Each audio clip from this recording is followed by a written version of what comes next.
Calafiori to Arsenal is looking increasingly likely to happen, with Fabrizio Romano confirming, yep, Arsenal are in for the deal. Yep, the deal is progressing. Player wants moved. The fee expected to be around 50 million euros, 40 million pounds, a very reasonable fee. And we know one thing about Calafiori is he's an Italian player that's more than happy to play abroad. So I'm going to get into all the news on Calafiori and break down why this is a fantastic signing. Now, if you've been following my channel, you'll know just before the Euros, I said that Arsenal needed a left-sided defender, a hybrid player, and I suggested three names in Hato, Calafiori and Hincapie. This was before the Euros, before everyone got on the Calafiori hype, because if you followed him at Bologna, like I did, you know he is a very, very good player. So I'm going to give you all the news on the player, and then I'm going to talk about as why I don't want this deal to happen, because I support Man United. Arsenal had the best, most unbeatable defence last season, with the only weaknesses coming on the left. Zinchenko did struggle in those bigger games. There was weaknesses on the left. And then Calafiori, who will likely play left-back for Arsenal, and we'll talk about his role later in the video, and potentially can cover Gabriel. He is a monster. It's not just Euro hype. If you watched him at Bologna, he is a monster. But let's talk about the news before we talk about the player. Arsenal have presented a long-term proposal to Riccardo Calafiori after interest revealed last week. Understands players open to joining Arsenal if they can agree terms with Bologna. Chelsea is still there. Now, isn't it funny? Arsenal want to play a Chelsea in for him. Now, if you are Calafiori, you look at Chelsea and all the money they're spending and the stockpiling of talent. You look at Arsenal and how Arteta's developed players that haven't worked out at Chelsea, and I think he's more likely to choose Arsenal. And as Romano said, you know, the player is open to joining Arsenal. Romano said Chelsea are trying to figure out if the player's open to joining them. I know Chelsea will chuck a load of money at it, but I do think the player might be more focused on Arsenal. Romano then said on Calafiori that Arteta has approved the Italian defender and given the green light. So Arsenal have a very good relationship with Bologna after Tomiasso deal, and it could be around £40 million, but they've not made a bid. Now, some reports are saying Arsenal have made a bid, but until Romano or Ornstein says it, I always say take that with a pinch of salt. Di Marzio, a very good Italian source, said the deal is getting closer and closer. He also said Arsenal are in pole position. Obviously, Bologna had interest from Juventus, but they don't want to sell abroad. And Riccardo Calafiori is open to move to the Premier League. He obviously played for FC Basel before Bologna and Juventus. That seems to be off. Okay, so now he looks to be moving to the Premier League. He's one of three names on Arsenal's list, and obviously we know Arsenal have a good relationship with Bologna. So let's talk about this deal. Let's talk about how this makes Arsenal's defence insane, invincible, whatever word we're going to use. Saliba, Gabriel Magalhaes, Ben White, Timber, Kivior, who we saw for Switzerland. Was it Switzerland or Poland? Poland. Forgot his nationality. Been playing well at the Euros, and obviously Calafiori. Now, very, very good options there. All of these names can play centre-back, but also give cover in other positions like left back, etc. So that is pretty crazy to have all these players that can play centre back and then give cover, like Calafiori left back, Kivior left back, Timber left back, Ben White right back. Gabriel Magalhaes and Saliba are the main two centre backs. They're not going to give cover in defence, but they've got crazy options. Not to mention the likes of Tomiasso and other players that they have that they can also play in a defence. And I know they were in for sure a Hato, but maybe they're going for Calafiori as he's a bit more experienced and a bit more ready now.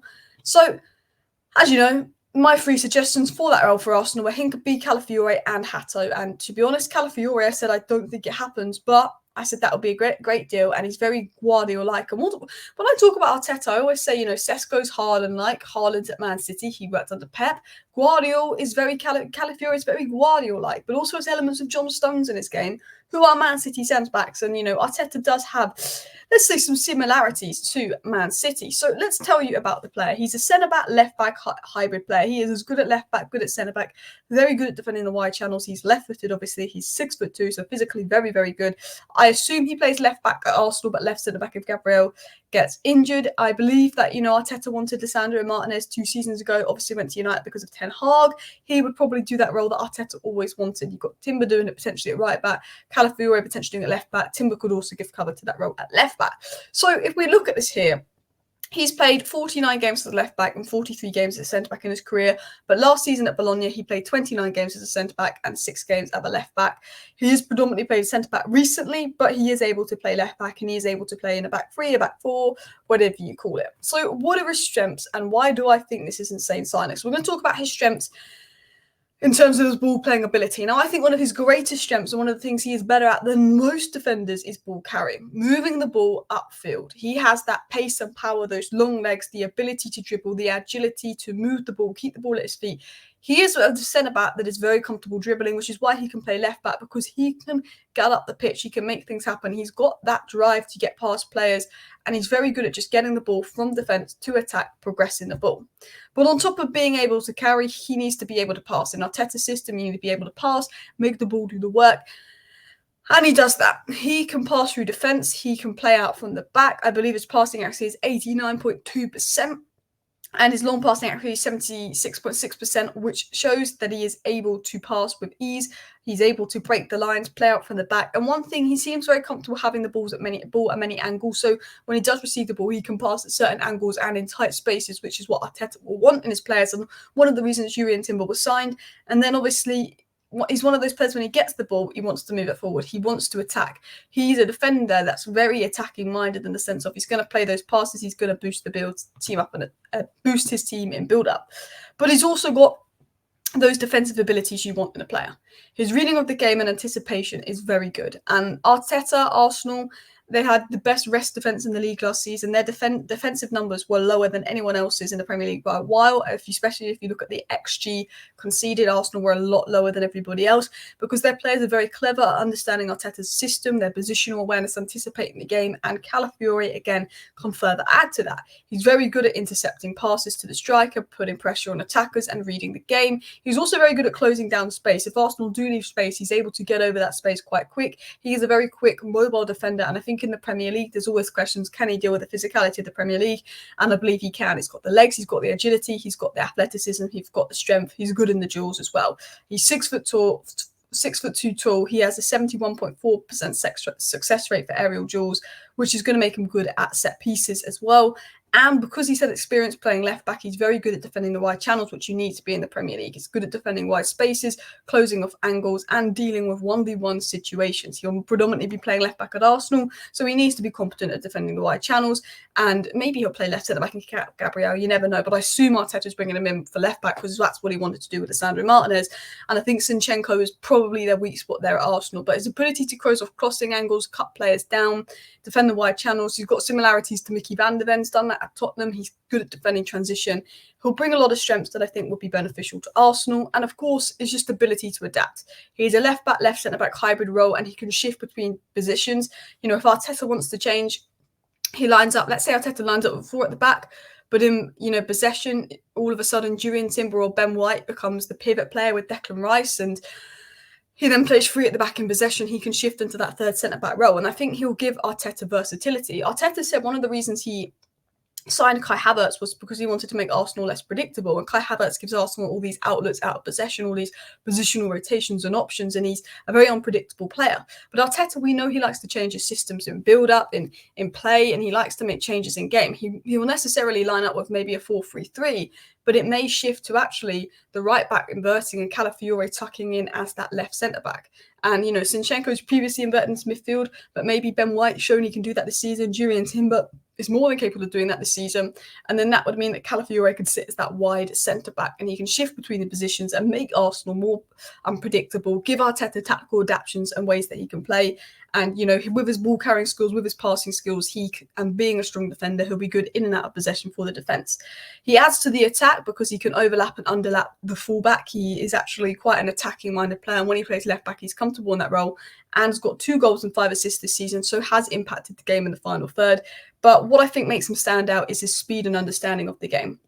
I think he can play in a high line, he can defend large spaces, he can recover quickly, averaging 7.47 recoveries per 90. This, for me, shows that he is a very, very strong player.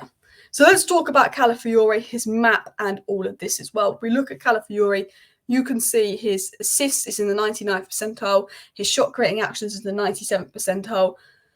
For centre-backs, if you look at Data MP's graph, you can see aerially one of the best centre-backs, carrying one of the best centre-backs, passing one of the best centre-backs, forward passes one of the best centre-backs, but also defensive actions one of the best centre-backs. Sometimes it's rare to have a player that is so good in his carrying and passes and also defensive actions, showing he's well-rounded as well. Potential weaknesses, include things like clearances and progressive passes, but of course it's really hard to actually measure a defender off his statistics or metrics, because the way a defender plays is so dependent on the team and the system and the setup of the team. Some teams don't play possession dominant football, so your possession numbers will be lower as a centre back. Some teams do. Some teams have a lot more defending to do. You know, bottom half teams have a lot more defending to do than top half teams. So it is hard to measure metrics for a defender, but this just highlights where his strengths is as a player.